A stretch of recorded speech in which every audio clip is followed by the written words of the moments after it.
HOA Karen glued community door lock. Fined $100,000 and replaced it.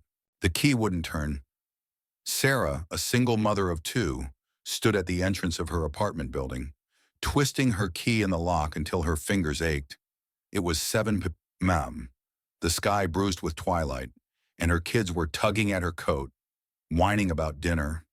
Sarah lived in Willow Grove, a tight-knit apartment complex where neighbors waved and shared garden herbs. The building's front door, a sturdy glass and metal affair, was the gateway to their homes. It had a single, reliable lock until now. She jiggled the key again, her frustration mounting.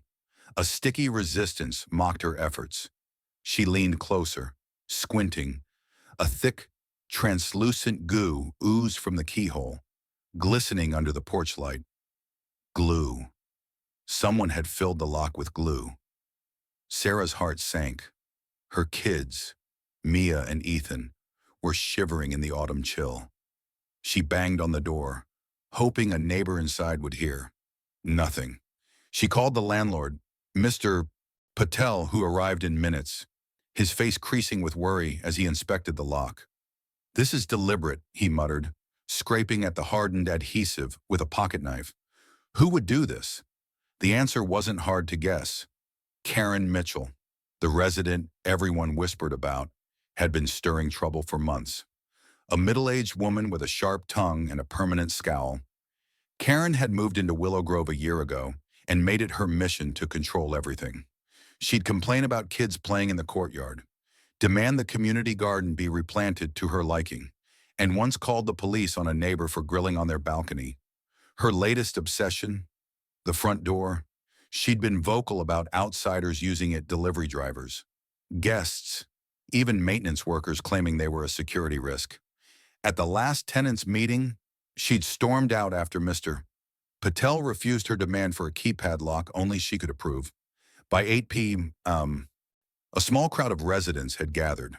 Tom, a retired mechanic, tried prying the lock open, but the glue had set like concrete. Lisa, a nurse who'd just finished a 12-hour shift, groaned. "I just want to sleep. Who's responsible for this?" Whispers turned to accusations, and all eyes landed on Karen's third-floor window, where the curtains twitched.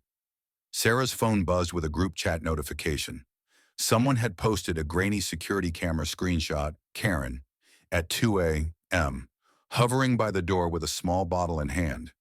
The image spread like wildfire. Residents pounded on Karen's door, demanding answers. When she finally emerged, her chin was high, her voice dripping with defiance. "I was protecting us," she snapped.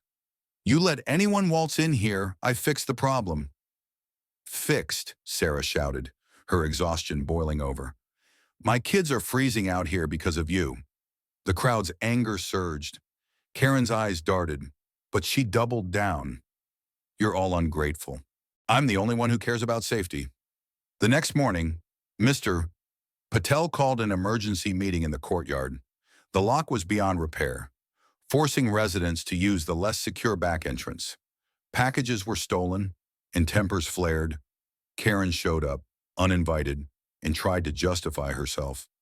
"You're overreacting," she said, tossing her hair. "It's just a lock." But the residents weren't having it. Tom revealed he'd found an empty superglue tube in the dumpster, time-stamped with Karen's apartment number from a discarded package label. The evidence was damning.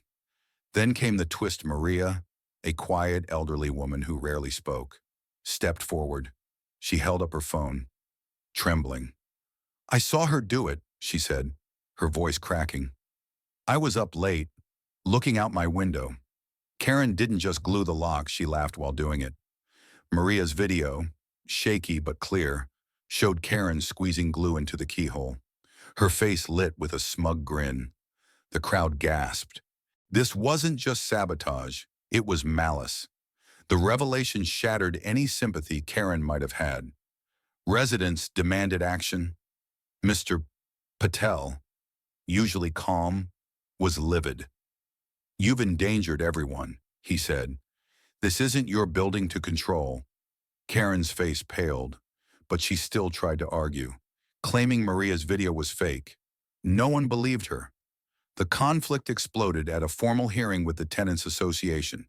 Karen's actions had cost the complex thousands $5,000 for a new lock, $10,000 in security upgrades, and countless losses from stolen packages. Residents testified about their struggles. Sarah's kids missing school because they couldn't get inside. Lisa's delayed shifts. Tom's arthritis flaring from standing in the cold. Karen sat stone-faced, but her confidence cracked as the association's lawyer presented the final blow, a class action lawsuit. The glue incident wasn't isolated. Karen had a history of vandalism, including tampering with mailboxes and cutting garden hoses she deemed unsightly. The lawyer's voice was cold. Ms. Mitchell, your actions have caused $100,000 in damages, including legal fees and resident compensation. Karen's jaw dropped.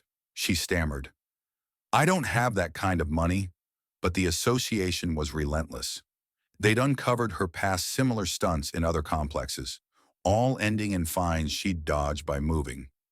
This time, she couldn't escape. The court date was swift and brutal. Karen's defense, claiming she was protecting the community, fell apart under scrutiny.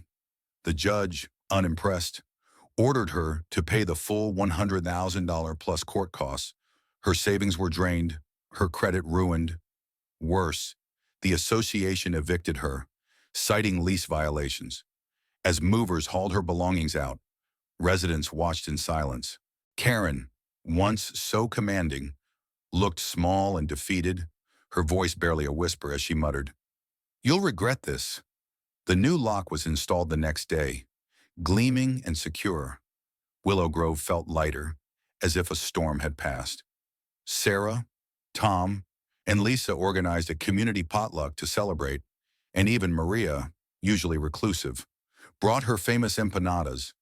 The courtyard buzzed with laughter, a stark contrast to the chaos Karen had caused. Mr. Patel posted a new rule on the bulletin board: respect our home or face the consequences. Karen's downfall was the talk of the complex for weeks. Some pitied her, but most felt justice had been served. Her sabotage had backfired, uniting a fractured community. As Sarah tucked her kids into bed one night, Mia asked, Why did that lady do it? Sarah sighed. Some people think they're right, no matter who they hurt, but actions have consequences. What do you think? Was the punishment too harsh, or did Karen get what she deserved? Share your thoughts.